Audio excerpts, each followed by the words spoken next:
the UK for promoting the blood libel, talking about the nomination of an MP named Jeremy Corbyn to become Labour leader. I'm here to protest the anti-Semitism in Labour. It's become the most anti-Semitic party in Britain, in my opinion. Yes, even more than the BNP. Hi, so I'm here as a rabbi in the community to stand up for anti-Semitism. I feel my role as a rabbi is to strengthen the community, and when anything is threatening our community, it's our place to be involved in standing up for it. Hi, we're from a church, and we very much believe that racism is just not acceptable, especially anti-Semitism. We believe that Jewish people should be able to live in this country free without fear, and this is why we're here. We can't have a major political party, a major player in the political landscape who is an anti-Semite, and it's clear by what he allows in his party. It's clear by what his followers say, and we have to take a stand at some point and say, no, sorry, this cannot happen. If we are not the ones who come out and say where anti-Semitism is, then no one else will. It is our duty as Jews that we stand up for ourselves, because if no one else does it, who is going to? We're standing up for the old Labour that really was the, if you like, the philo-Semitic party, the party that didn't have this tyrant of anti-Semitism in its leadership. And we're really here today to say we want that old Labour back. Anti-Semitism in the Labour Party is not just a magical happening that's just sprouted out of nowhere. It's coming from the leadership down. When you have a leader of the Labour Party who calls genocidal anti-Semitic organisation who want to kill Jews his friends and invites them to Parliament, he not only tells anti-Semites that they're welcome in the Labour Party, he communicates and educates his followers that they can be rewarded for their anti-Semitism. When he invites a racist who says Jews are germs and that Jews kill non-Jewish children and eat their blood, when he invites him to tea and calls him an honoured citizen, he's educating people that not only is there a space for anti-Semites within the Labour Party, they will be rewarded for it. When he gives money to an organisation run by a Holocaust denier, he educates his followers that not only are Holocaust deniers welcome and have a space within Labour, that they will be rewarded for it. And so the problem here is that people are trying to shield Jeremy Corbyn and say, well, he hasn't got an anti-Semitic bone in his body and he's all right, and they're trying to separate him from the problem, but he is the problem. He is the pocket of anti-Semitism. He teaches, he educates, and he inspires anti-Semites to feel that they can have a seat at the table in a mainstream political party that feels it has a chance of power. So that's why I'm here today. My name's Robert. I also live up in Norwich, and I've known Jessica for about 2 years now. And I think my father, just after the Second World War, was posted to Germany, and one of the things he had to do was to hunt down what I will call pockets of Nazis in the woods in Germany. And I think Jeremy Corbyn needs to hunt down and get rid of the pockets of anti-Semitism in the Labour Party.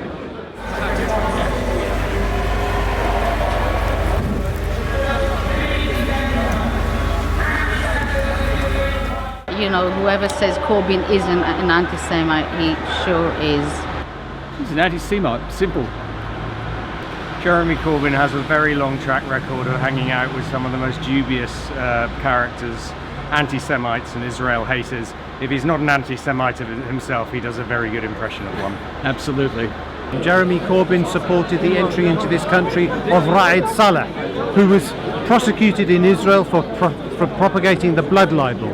He looked at a mural and didn't see any anti-Semitism in it at all, whereas it was clearly a copy of something that would have appeared in Julius Streicher's Der Stürmer in 1930s Nazi Germany.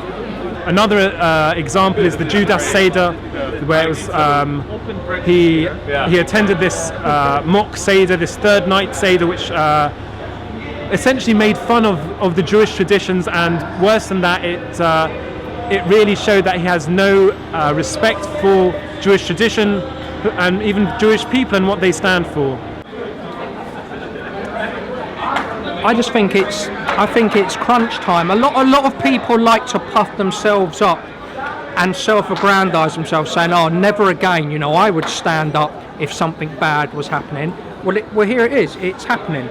You know, we have a leader of we have the opposition party that's fronted. I think this week 3 Holocaust deniers have been fronted to stand in local elections. Okay, the infrastructure within the party is deliberately obstructing cases of anti-Semitism from being dealt with.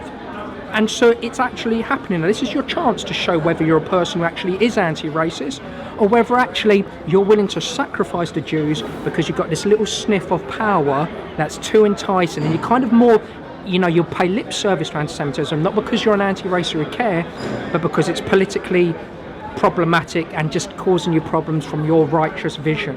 So it's a choice whether you are going to stand up within your party and say, you know what, the actual essence of who we are is more important than this election or that election. From genocidal anti-Semitic terrorist organisations Hamas and Hezbollah to take tea with him in Parliament. Anti-Semitism for me is first of all anti-Israel and anti-Zionism, because it is our right to exist as a nation in our homeland. I'll tell you what's really bugging me. It's really bugging me that I'm getting an impression the police feel like we're not supposed to be able to wave Israeli flags around.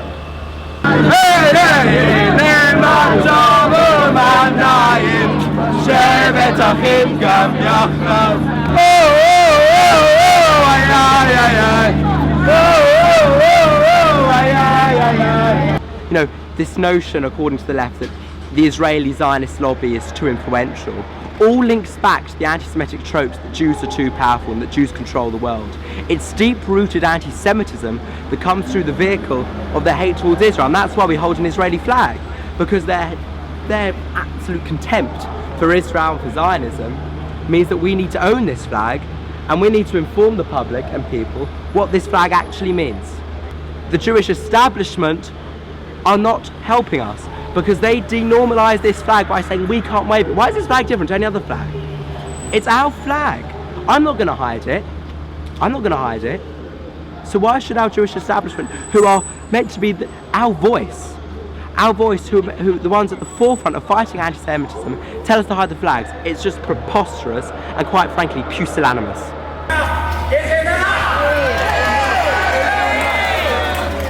Enough is enough! It's enough.